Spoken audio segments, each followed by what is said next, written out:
우리 갈라디아서 말씀 우리 함께 묵상하기를 원합니다. 우리 4장 8절에서 20절까지 말씀, 우리 8절에서 20절까지 말씀 우리 함께 교독하기를 원합니다. 믿음의 참된 교제라는 주제로 우리 함께 묵상하기를 원합니다. 갈라디아서 4장 8절에서 20절까지 말씀입니다. 함께 교독하시겠습니다. 그러나 너희가 그때에는 하나님을 알지 못하여 본질상 하나님이 아닌 자들에게 종노릇하였더니 이제는 너희가 하나님을 알 뿐더러 하나님의 아신 바 되었거늘 어찌하여 다시 약하고 천한 초등학문으로 돌아가서 다시 저희에게 종노릇하느냐. 너희가 날과 달과 절기와 해를 삼가 지키니 내가 너희를 위하여 수고한 것이 헛될까 두려워하노라. 형제들아, 내가 너희와 같이 되었은즉 너희도 나와 같이 되기를 구하노라. 너희가 내게 해롭지 하지 아니하였느니라. 너희에게 복음을 전한 것을 너희가 아는 바라. 너희를 시험하는 것이 내 육체에 있으되 이것을 너희가 업신여기지도 아니하며 버리지도 아니하고 오직 나를 하나님의 천사와 같이 또는 그리스도 예수와 같이 영접하였도다. 너희의 복이 지금 어디 있느냐? 내가 너희에게 증거하노니 너희가 할 수만 있었다면 너희 눈이라도 빼어 나를 주었으리라. 그런즉 내가 너희에게 참된 말을 함으로 원수가 되었느냐? 내가 너희를 대하여 열심내는 것이 좋은 뜻이 아니요 오직 너희를 이간 붙여 너희로 저희를 대적하여 열심내게 하려 함이라. 좋은 일에 대하여 열심으로 사모함을 받음은 내가 너희를 대하였을 때뿐 아니라 언제든지 좋으니라. 나의 자녀들아, 너희 속에 그리스도의 형상이 이루기까지 다시 너희를 위하여 해산하는 수고를 하노니. 함께 읽겠습니다.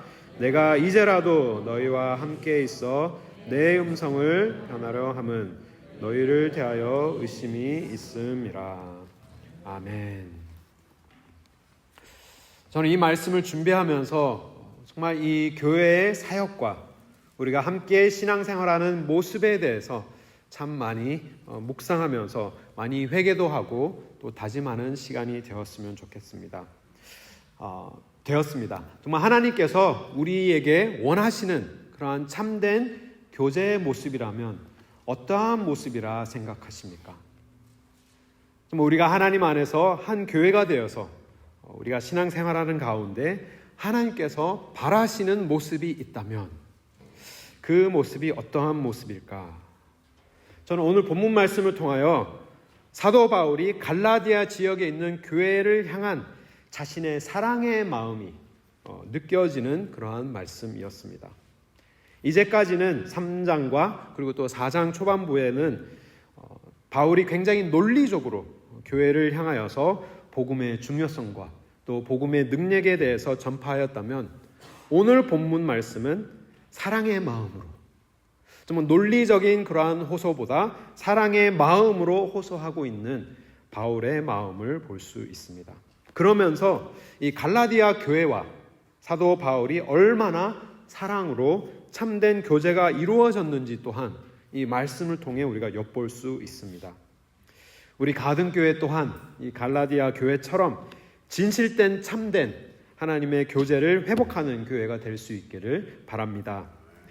하나님의 구원의 복음이 우리를 살리신 그 그리스도의 복음이 우리 성도 간의 관계에서도 실질적으로 구체적으로 나타나야 하기 때문입니다. 바울은 이제껏 설명하기를 우리 개인의 구원 역사를 통하여서 볼 때 두 가지로 이렇게 나눕니다. 시간대로 보았을 때 하나님을 알지 못하였을 때, 그리고 그리스도의 복음을 통해서 하나님을 알고 난 후, 이렇게 두 부류로 하여서 우리 인생을 바라보는데 그 논리를 하나님을 알기 전에 우리의 모습과 또 예수 그리스도의 복음을 우리가 알고 나서 하나님을 올바로 알게 된 후, 이렇게 둘로 나누어지는 그 모든 과정을 굉장히 논리적으로 설명하기 위하여서 많은 예를 들어서 이때까지 설명을 하였습니다. 전장을 보면 아브라함의 약속의 시간, 그죠? 약속의 때 하나님께서 아브라함과 맺으신 그 약속과 그리고 또 400년 후에 모세의 율법에서 나타난 하나님의 구원의 시간대를 비교하기도 하고 또 몽학 선생 아래 우리가 거하고 있음을 우리에게도 설명하기도 하였고 또 유업을 이을 상속자이지만 아직 때가 이르지 않았기 때문에 후견인과 청지기 아래에 있는 우리로 또 설명을 하기도 하고 또 지난번 말씀에는 초등학문 아래에 있는 종노릇하는 사람들로 이렇게 우리를 여러 가지 하나님의 구원 역사를 이러한 예를 사용하여서 설명하였습니다. 바울은 더 이상 교회가 율법의 종이 되지 않기를 원하고 참된 자녀가 되어서 하나님을 아빠, 아버지라고 부르는 온전한 관계로 우리가 신앙생활하기를 그러한 원하는 마음으로 또 굉장히 걱정하는 마음으로 권면하고 있는 것을 우리는 보았습니다. 복음의 핵심을 설명하고 있습니다. 8절부터 이야기하기를 그러나 너희가 그때에는 계속해서 시간적으로 이렇게 설명을 하고 있는 것이죠. 하나님을 알지 못하여서 본질상 하나님이 아닌 자들에게 종노릇하였더니 이제는 어떻게 설명합니까? 너희가 하나님을 알 뿐더러 하나님의 아신 바 되었거늘 어찌하여 다시 약하고 천한 초등학문으로 돌아가서 저희에게 종노릇하려느냐라고 호소하고 있습니다. 정말 이 복음의 핵심을 설명하는 가운데 바울은 너무나도 굉장히 감동적인 한 문구를 우리에게 사용합니다. 그 감동적인 문구가 무엇이냐? 9절 말씀에 이르기를 이제는 너희가 하나님을 알 뿐더러 하나님의 아신 바 되었다. 하나님의 아신 바 되었다라고 설명하고 있습니다. 우리가 하나님을 안 것뿐만이 아니라 하나님께서 우리를 아셨다 설명하고 있는 것이죠. 하나님의 아신 바 된 사람, 바로 우리 여기 계신 모든 분인 줄 믿습니다. 하나님의 아신 바 되었다라는 것 생각하면 할수록 얼마나 감동적인지 모릅니다. 천지를 지으신 하나님께서 이 모든 것을 창조하시고 모든 것을 주관하시는 왕의 왕이시고 주의 주이신 하나님께서 이렇게 작고 작은 한없이 죄악된 나를 아신다라는 사실, 정말 말로 표현할 수 없는 하나님의 은혜입니다. 우리가 하나님을 아는 것보다 하나님께서 우리를 아셨다라는 사실인 것이죠. 우리 9절 말씀을 보면 한글은 이렇게 표현합니다. 하나님을 알 뿐더러 하나님의 아신 바 되었거늘 이라고 표현하지만 그 표현은 조금 정확하지 않습니다. 정확하지는 않는데 이 헬라 원어를 살펴보면 말론이라는 단어가 영어로는 어떻게 표현되느냐? or rather. 그래서 더 정확하게 표현을 하면 이런 것이 아니라 오히려라고도 표현을 할 수도 있고 아니면 더 정확하게 말하자면으로 표현하는 것이 더 명확합니다. 즉 그것은 어떠한 의미냐? 우리가 하나님을 아는 것보다 오히려 하나님께서 우리를 아셨다. 우리가 하나님을 알 수 있는 것이 아니라 우리가 하나님을 알 수 있는 것조차도 하나님께서 먼저 우리를 아셨기 때문에 하나님께서 먼저 우리를 아시고 택하셨기 때문에 우리가 하나님을 알 수 있게 되는 것을 바울은 여기서 이렇게 편지를 쓰면서 너희가 하나님을 알 뿐더러 오히려 하나님의 아신 바 되었다. 우리가 하나님의 아신 바 된 사람들이다. 그렇게 표현을 하고 있는 것이죠. 그러하기 때문에 우리는 하나님의 아신 바 된 자들로서 관계가 형성되었다. 하나님께서 우리를 먼저 아신 그런 사람이 되었다라고 얘기를 하는 것입니다. 그런데 이 하나님이 아신 바 된다는 그 의미가 굉장히 깊습니다. 왜냐하면 하나님께서는 우리에 대해서 모든 것을 아신 것뿐만 아니라 우리를 온전히 사랑하시기 때문입니다. 이 하나님께서 우리를 아신다는 것과 하나님의 사랑을 받는다라는 것, 이 두 가지의 관계를 팀 켈러 목사님께서 이렇게 설명하셨습니다. 제가 영어로 먼저 읽어드리면 조금 긴데요. 이 두 가지의 관계에 대해서 설명하고 있습니다. To be loved but not known is comforting but superficial. To be known and not loved is our greatest fear. But to be fully known and truly loved is, well, a lot like being loved by God. It is what we need more than anything. It liberates us from pretense, humbles us out of our self-righteousness, and fortifies us for any difficulty life can throw at us. 한글로 번역을 하면 우리가 알려지지 않고 사랑받는 것은 위안이 되지만 피상적입니다. 알려지고도 사랑받지 못하는 것은 우리가 가장 두려워하는 일입니다. 하지만 완전히 알려지고도 진실로 사랑받는 것은 말하자면 하나님께 사랑받는 것과 같습니다.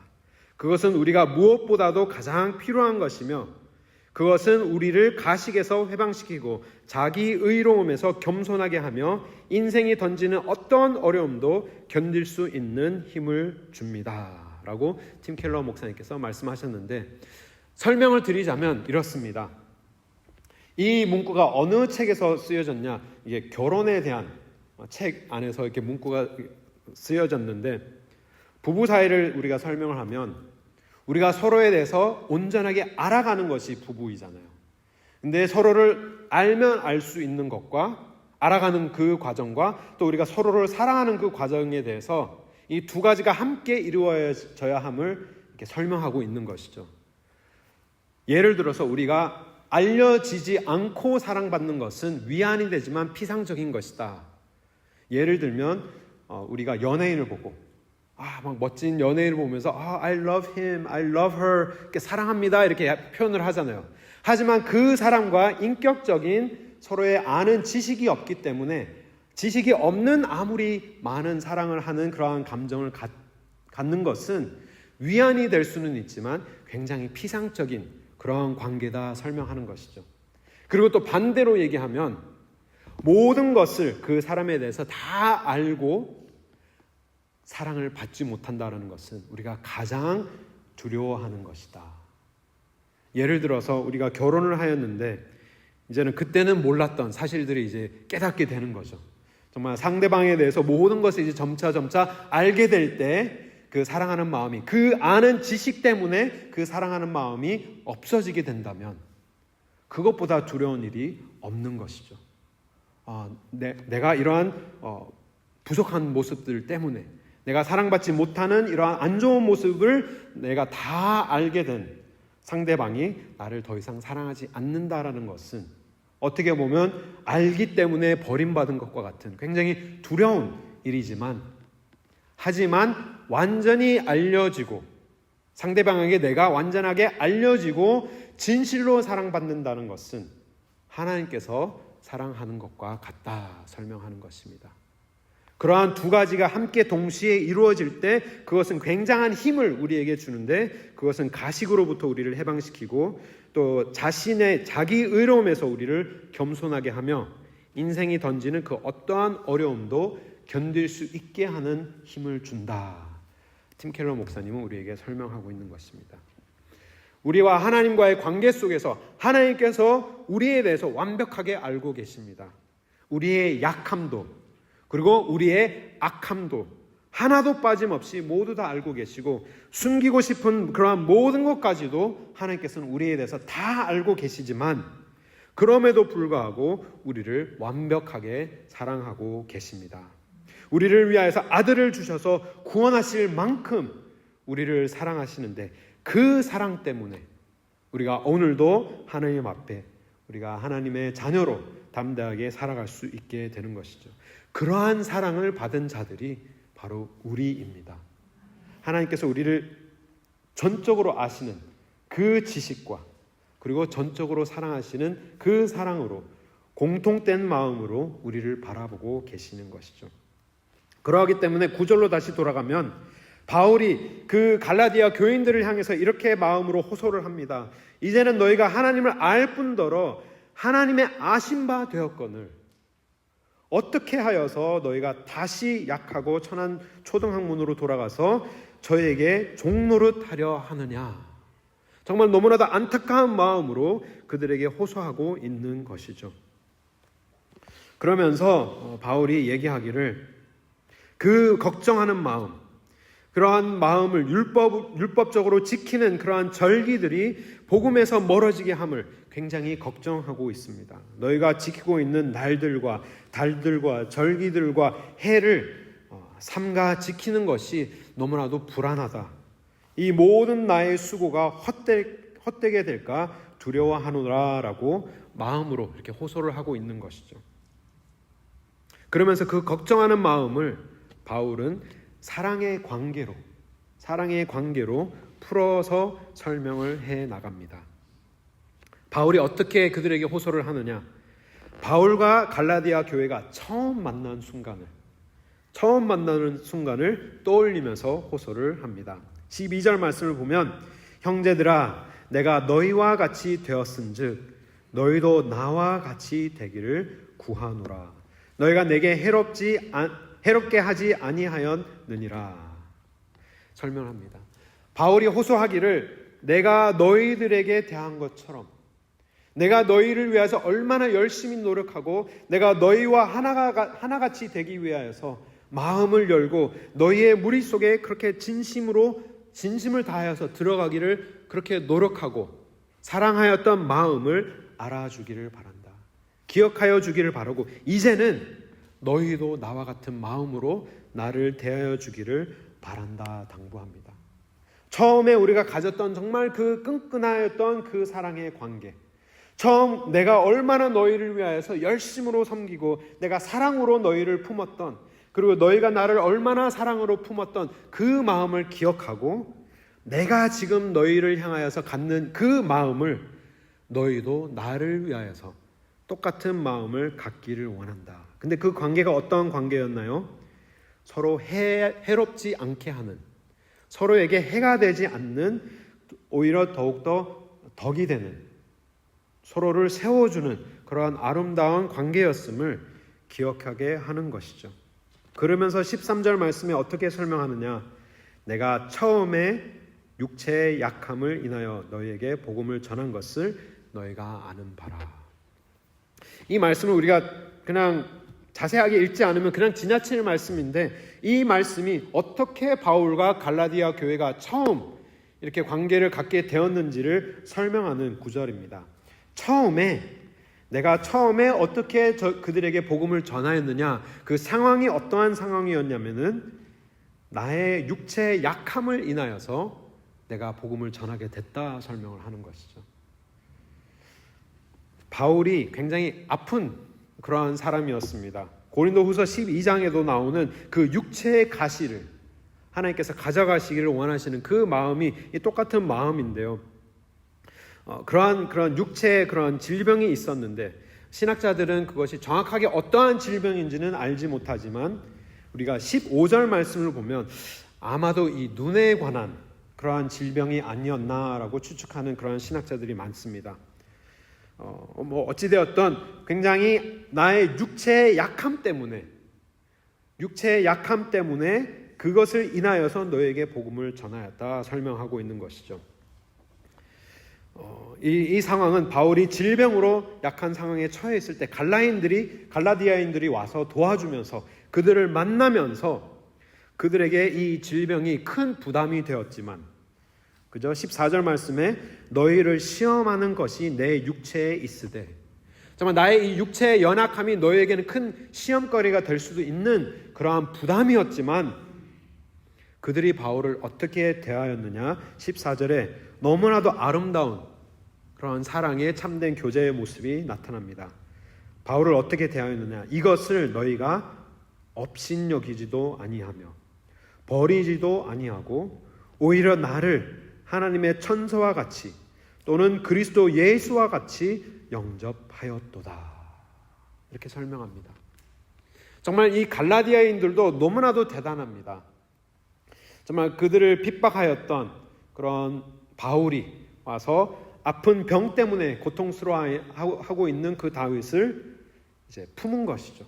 품으면서 그런 질병을 업신여기거나 그런 큰 부담으로 여기지 아니하고 또 버리지 아니하고 그것을 무시하지 아니하고 오히려 하나님의 천사와 같이 또 예수 그리스도와 같이 그를 영접하였다, 그를 섬겼다, 그를 도와주었다 얘기를 하는 것입니다. 하지만 갈라디아인들도 굉장히 대단했지만 바울도 참 대단한 것 같습니다. 그렇게 아픈 상황에도 바울은 복음을 전하였다 기록하고 있습니다. 오히려 육체의 연약함을 인하여서 너희에게 복음을 전하였다 설명하는 것이죠. 그가 그 어떠한 상황에 처해 있든 무관하고 그가 아프든지 그가 몸이 성하든지 그가 기분이 좋든지 그가 기분이 상하였든지 기분이 안 좋든지 그러한 모든 상황에 불론하고 바울은 그 모든 상황 속에서 만나는 사람마다 관계를 맺는 그러한 모든 관계 속에서 복음을 전하기를 원하였던 오직 예수 그리스도의 십자가만을 자랑하는 그러한 사람이었습니다. 그러면서 15절 말씀에 바울은 갈라디아인들이 바울을 얼마나 사랑하였는지 너무나도 똑똑히 알고 있는 그 대목이 나오는데 이렇게 설명합니다. 15절 말씀에 너희의 복이 지금 어디에 있느냐? 내가 너희에게 증거하노니 너희가 할 수만 있었다면 너희의 눈이라도 빼어 나에게 주었으리라. 바울은 확신하는 것이죠. 너가 나를 얼마나 사랑하였는지 내가 아는데 정말 할 수만 있었다면 너의 눈이라도 빼어서 나에게 주었을 그러한 마음은 나는 알고 있다. 그러한 마음을 갖고 나를 섬겼던 것을 나는 잘 알고 있다 설명하는 것입니다. 우리 자녀가 아플 때 늘 생각하는 마음이 딱 이 마음인 것 같아요. 차라리 그냥 내가 아프면 더 좋겠다라고 생각할 때가 있습니다. 자식이 아파서 그렇게 골골하고 그렇게 괴로워하는 그런 모습을 보면 얼마나 가슴이 아픈지 몰라요. 그러면서 늘 생각하는 게 약을 주면서 기도를 해주면서 하는 것이 하나님 그냥 차라리 제가 아프고 얘네들이 좀 나으면 좋겠습니다라는 마음이 우리가 갖는데 그런 마음이 갈라디아 교회인들에게 있었던 것이죠. 그러면서 아픈 바울을 섬기면서 차라리 내 눈이라도 빼어서 너에게 줄 수 있으면 좋겠다라는 마음으로 섬겼던 것이었습니다. 그런데 문제는 그렇게 좋았던 그 관계가 조금씩 어색해지고 그렇게 사랑하였던 그러한 관계가 이제는 점점 원수같이 되어가는 그러한 관계 속에 바울은 너무나도 가슴 아파하고 있는 것을 우리는 봅니다. 15절 말씀을 보면 너희의 복이 지금 어디에 있느냐? 너희의 그렇게 복된 모습이 지금은 어디에 있느냐? 나를 향한 그러한 사랑의 마음이 지금은 어디에 갔느냐라고 바울은 가슴 아파하는 것이죠. 처음에 우리가 그렇게 나의 육체의 연약함으로 인하여서 내가 복음을 전하였고 너희가 그 복음을 사랑으로 받았고 그것을 사랑으로 반응을 하여서 나를 정말 하나님의 천사 대하듯이 그리스도 대하듯이 그렇게 낮은 모습으로 영접하고 섬겼는데 눈이라도 빼어주고 싶을 만큼 그렇게 나를 사랑하면서 섬겼지만 지금은 너희의 복이 어디 갔느냐? 안타까워하고 있는 것이죠. 그러면서 16절 말씀에 그런즉 내가 너희에게 참된 말을 함으로 원수가 되었느냐 묻습니다. 문제가 무엇이었나요? 갈라디아 말씀 다시 돌아가면 이 교회의 문제가 무엇이었느냐? 거짓된 복음이 계속해서 들어오므로 계속해서 교회 속에서 갈등이 생겨나고 있었습니다. 처음에는 바울의 복음, 참된 예수 그리스도의 복음을 온전히 받음으로써 정말 자유하고 기쁜 모습으로 그들이 하나님 앞에 삶을 드리면서 정말 열정적으로 하나님을 섬기며 복음을 위하여서 애쓰던 그 갈라디아 교회 속에 점점 잘못된 진리가 들어오기 시작하면서 예수 그리스도 복음 플러스 행실이 있어야 한다. 예수 그리스도 십자가 플러스 율법을 지키는 순종이 있어야 된다. 예수 그리스도의 부활 플러스 육신의 할례가 있어야 되고 올바른 음식을 먹어야 하며 올바른 절기를 지켜야 하는 그러한 율법으로 다시 종노릇하게 하는 그러한 잘못된 지식이 들어오고 있었는데 교회의 지도자 된 바울이 그것을 바로잡기 위하여서 진리로 옳은 말을 참된 말을 계속해서 교인들에게 하였던 것이죠. 그러면서 생겨난 갈등이 16절 말씀에 내가 너에게 참된 말을 함으로 너희가 나의 원수가 되었느냐 참 안타까워하고 있는 것입니다. 우리가 진리를 나눈 사이인데 진리를 말하였다고 원수가 되었느냐 안타까워하고 있는 것입니다.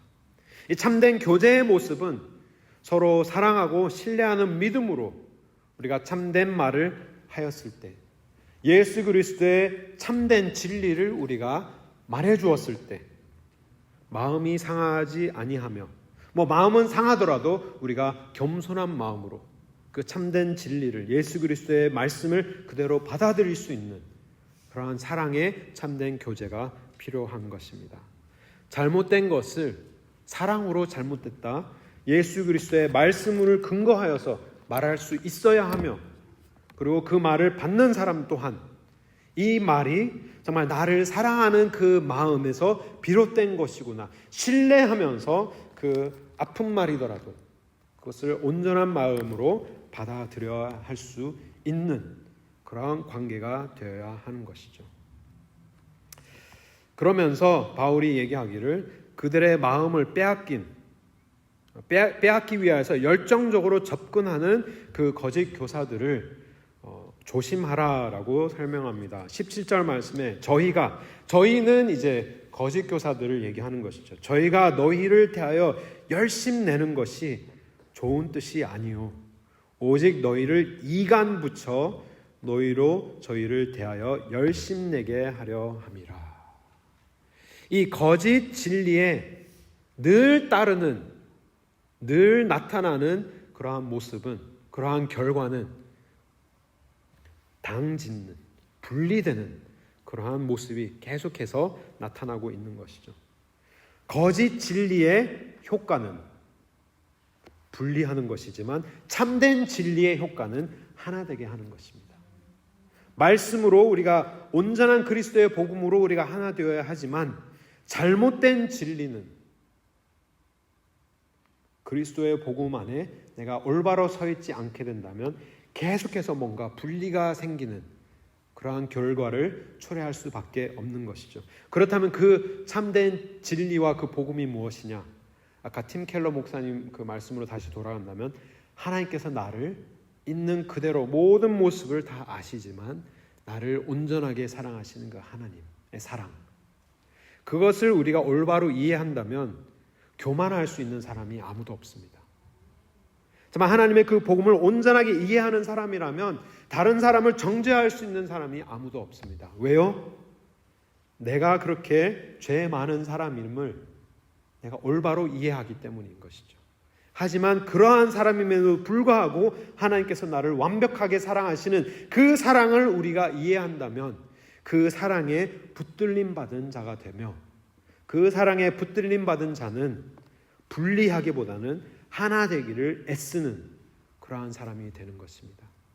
내가 상한 마음을 갖더라도 저 사람이 나에게 상처를 주었지만 그 상처된 마음, 그 상한 마음을 계속해서 붙드는 것이 아니라 하나님께서 나를 얼마나 사랑하셨는지를 깊이 깨닫고 그 사랑에 매여 사는 사람이라면 내가 그것을 내려놓을 수 있게 되며 내가 사랑할 수 없는 사람들마저도 내가 사랑할 수 있게 되는 것이 하나님께서 보여주시는 참된 그리스도의 그러한 복음의 모습인 것입니다.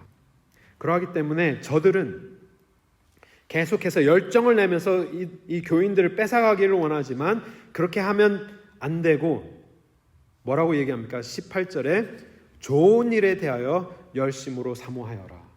사모함을 받은 내가 너희를 대하였을 때뿐 아니라 언제든지 좋으니라. 열심을 갖는 것은 중요하지만 올바른 목적을 향하여서 열심을 가져라 설명하고 있는 것이죠. 잘못된 진리 속에서 열심을 내는 것은 점점 더 이 교회를 나누는 것이지만 올바른 진리 안에, 올바른 그리스도의 복음에 사로잡혀서 우리가 열심을 낼 때에는 내가 있을 때뿐만이 아니라 바울이 없을 때에도 언제든지 좋으니라 라고 설명합니다. 말씀을 맺기 원합니다. 바울이 어떠한 마음으로 이 갈라디아 교인들을 대하였는지 우리가 말씀을 통해 보았습니다. 그리고 또 반면 갈라디아 교회도 얼마나 바울을 사랑하였는지 그 말씀을 보아 알았는데요. 우리 19절 말씀에 정말 바울이 얼마나 사랑하였는지 너무나도 잘 나타내는 구절이 있습니다. 우리 19절 말씀 우리 함께 한 목소리 읽겠습니다. 나의 자녀들아 너희 속에 그리스도의 형상이 이루기까지 다시 너희를 위하여 해산하는 수고를 하노니. 아멘. 정말 이 바울이 교회를 생각할 때 정말 나의 자녀로, 정말 나의 자녀로 생각하였던 것입니다. 이 바울이 그냥 지도자의 자리에 있었기 때문에 자녀로 생각한 것이 아니라 이 바울로부터 그리스도의 복음이 전해졌기 때문에 자녀된 것이죠. 그렇기 때문에 목사님이 아버지와 같고 그런 의미가 아니라 그 누구든지 우리에게 복음을 먼저 전해준 사람이 우리의 영적인 아버지가 되는 것이죠. 그러한 마음으로 내가 서로 복음을 전하는 그러한 마음이 자녀를 사랑하는 마음으로 우리가 복음을 전하고 그냥 복음을 전하는 데에서 그치는 것이 아니라 어떻게 계속 이 관계가 이어져야 간다고 설명합니까? 그리스도의 형상이 이루어질 때까지 나의 자녀가 복음을 받고 그리스도의 형상이 이루어질 때까지 너희를 위하여 해산하는 수고를 하노라. 바울은 설명하고 있습니다. 저는 남자여서 이 해산의 수고를 알 수 없습니다. 하지만 정말 100만 분의 1의 그 수고에 근접했다면 그냥 새벽에 그냥 침대 옆에서 이렇게 졸면서 아내 해산하고 있는 아내에 붙어 있는 그 정도밖에 제가 해산을 이해하지 못하지만 정말 해산하는 그 고통이 어마어마한 것을 우리는 잘 압니다. 하지만 그 해산의 고통은 해산할 때만 있지만 바울은 어떠한 마음으로 사역을 하느냐, 그 해산의 고통을 매일같이 느끼면서 그들이 그리스도의 형상이 이루어질 때까지 그 해산의 고통을 매일같이 느끼면서 그들을 위하여서 내가 수고한다. 바울은 설명하고 있는 것입니다. 이 말씀을 보면서 제가 얼마나 많은 회개를 하였는지 모릅니다. 하나님, 정말 이 해산하는 수고로 바울이 그리스도의 형상까지 이루어질 때까지 수고하였다면 하나님, 저의 수고는 정말 아무것도 아닌 것 같습니다. 정말 다시 회개하면서 하나님 앞에 마음을 다시 드렸습니다. 그러면서 20절에 얘기하기를 내가 이제라도 너희와 함께 있어 내 음성을 변화로 함은 너희를 대하여 의심이 있음이라. 정말 이제는 편지로 하면서 오해가 생기지 않도록 내가 정말 너와 만나서 얘기를 하고 싶다. 너무나도 걱정된 마음을 표현하고 있는 것이죠. 사랑하는 가든교회 성도 여러분, 우리 교회가 정말 이러한 믿음의 참된 교제로 우리가 세워지기를 주님의 이름으로 축원합니다. 그냥 가든교회이기 때문에 정말 먼 교회가 가기가 힘드니까 그냥 우리 가든교회 가는 그러한 마음이 아니라, 아니면 다른 교회가 좀 마음에 안 드니까 그래도 그나마 우리 가든교회가 괜찮으니까 이 교회에 나가야겠다 하는 그러한 마음으로 나오시는 것이 아니라, 설령 그런 마음으로 오시기 시작하셨더라도 이제는 정말 우리가 서로를 위하여서 해산하는 마음으로, 해산하는 고통을 품고 정말 수고할 수 있는 그러한 참된 교제가 이루어지기를 바랍니다.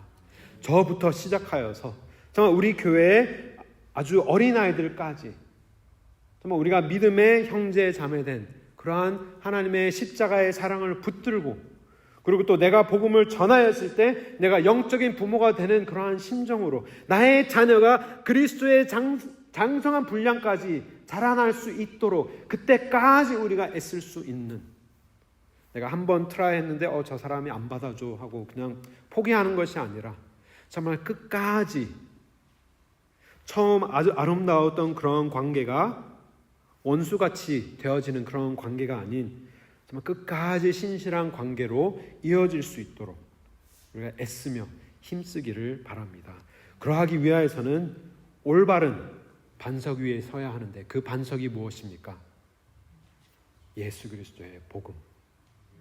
거짓된 교리가 아닌 오직 예수 그리스도의 십자가의 복음에, 우리가 나중에 찬양할 텐데요, 오직 그리스도의 사랑에 붙들려서 매어서 살아가는 우리 모두가 되기를 주님의 이름으로 축원합니다.